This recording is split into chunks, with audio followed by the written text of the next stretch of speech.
Komite Advokasi Daerah Anti Korupsi Sulawesi Tenggara resmi dilantik dan dikukuhkan. Komite Advokasi Daerah Anti Korupsi merupakan lembaga kerjasama yang dibentuk dan diinisiasi Komisi Pemberantasan Korupsi. Pembentukan komite ini berdasarkan Undang-Undang Nomor 30 Tahun 2022 tentang Komisi Pemberantasan Tindak Pidana Korupsi Pasal 6 huruf D. Pada pasal tersebut ditegaskan, Komisi Pemberantasan Korupsi bertugas diantaranya melakukan pencegahan tindak pidana korupsi. Komite ini nantinya akan menjadi wadah pemerintah dan pelaku usaha untuk bersama membahas strategi upaya pencegahan korupsi. Komite Advokasi Daerah juga akan membahas kendala dalam pembangunan iklim bisnis dan usaha yang berintegritas.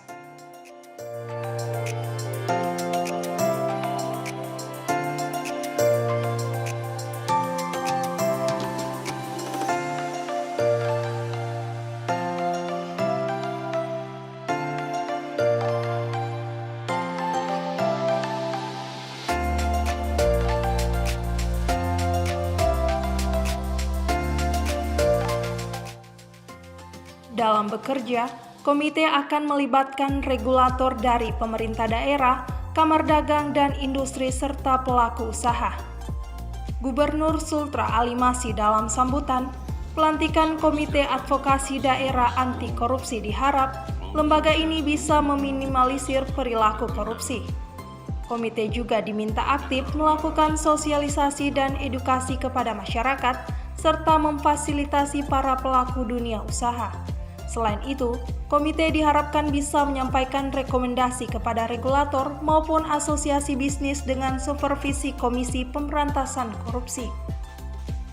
Dan pencegahan jangan sampai terjadi hal-hal yang kita tidak inginkan.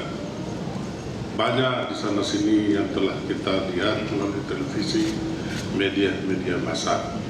Mudah-mudahan dengan kehadiran hari ini, KAD ini, Komite Advokasi Daerah ini bisa membantu memperlancar, apalagi hari ini belanja barang dan jasa kita sudah melalui Bosara. Nah, mudah-mudahan dengan adanya Bosara kita harapkan kerja-kerja keras kami bersama pemerintah, bersama BUMN dan bersama stakeholder lainnya akan persaingan bisnis semestinya dilakukan secara sehat dan adil. Kedua unsur tersebut dapat terwujud apabila tidak ada konflik of interest antara para pengusaha dan pemerintah.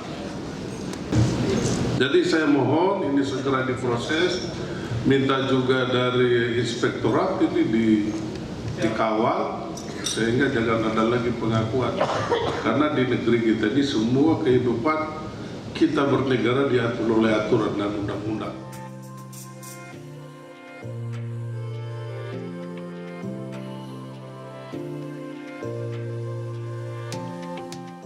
Kepala Satuan Tugas Direktorat Anti Korupsi Komisi Pemberantasan Korupsi Rosana Francisca meminta Komite Advokasi Daerah menjaga integritas persaingan dunia usaha.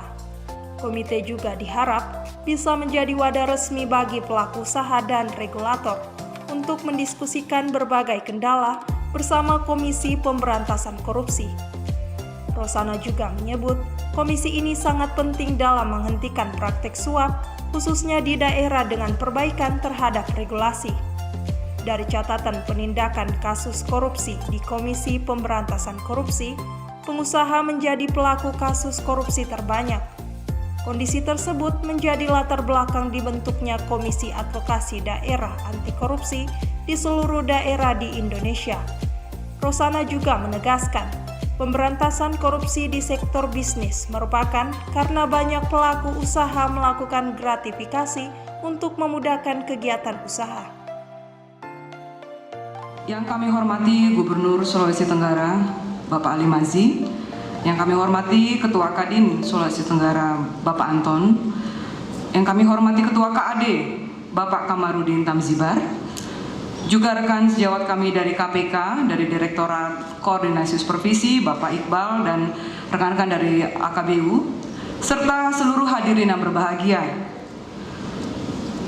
Berdasarkan mandat pasal 6 Undang-Undang 19 tahun 2019 tentang perubahan kedua atas Undang-Undang Nomor 30 tahun 2002, KPK melaksanakan tugas pencegahan, penindakan, koordinasi supervisi, monitoring, dan eksekusi. Dalam melaksanakan tugas pencegahan yang pertama tadi kami sebutkan, salah satunya adalah mendorong terciptanya tata kelola pemerintahan yang bersih melalui serangkaian perbaikan sistem atas rekomendasi dan kajian perbaikan tata kelola serta melakukan rencana aksi perbaikan di daerah-daerah.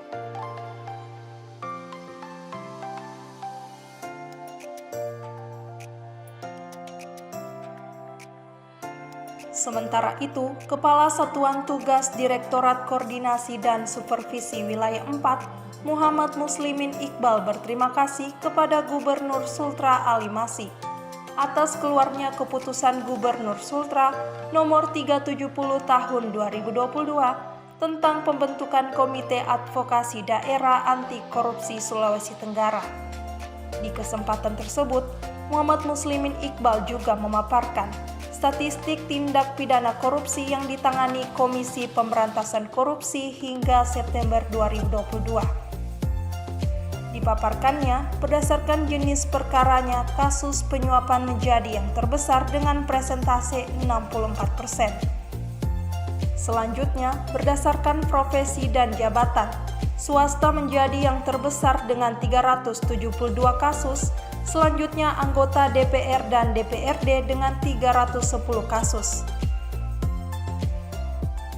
Salam hormat kami sampaikan dari pimpinan kami kepada Pak Gubernur dan para jajaran, mengingat ada agenda yang bersamaan jadi mewakilkan kepada kami.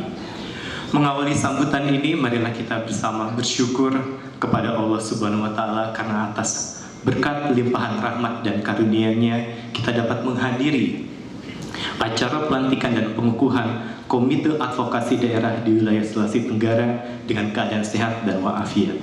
Kami dari Direktorat Korsop Wilayah 4 mengucapkan terima kasih kepada Pak Gubernur Sultra Bapak Ali Masih karena telah ditandatanganinya keputusan Gubernur Sultra nomor 370 tahun 2022 tentang pembentukan Komite Advokasi Daerah Anti Korupsi. Menurutnya, hal ini dalam rangka menghindari praktik korupsi, khususnya penggandaan barang dan jasa antara pengusaha dan pemerintah. Anton Timbang menyebut, diikutsertakannya dalam komite merupakan penghargaan bagi pelaku usaha untuk menjalankan usahanya lebih bermartabat dan berintegritas. BPKP telah mengajak 3 kali pertemuan dengan Kadin Sultra tentang program peningkatan penggunaan produk dalam negeri, di mana penggunaan aspal beton menjadi perhatian utama. Secara intens kami terus melakukan komunikasi dengan Kementerian Investasi dan Kementerian SDM. Terakhir pada pertemuan Kadin Indonesia dengan Bapak Presiden tanggal 23 Agustus 2022, kami juga menyampaikan hal yang sama. Alhamdulillah pada saat kunjungan kerja Bapak Presiden Jokowi tanggal 27 September lalu telah menyampaikan untuk menghentikan impor aspal di tahun 2024.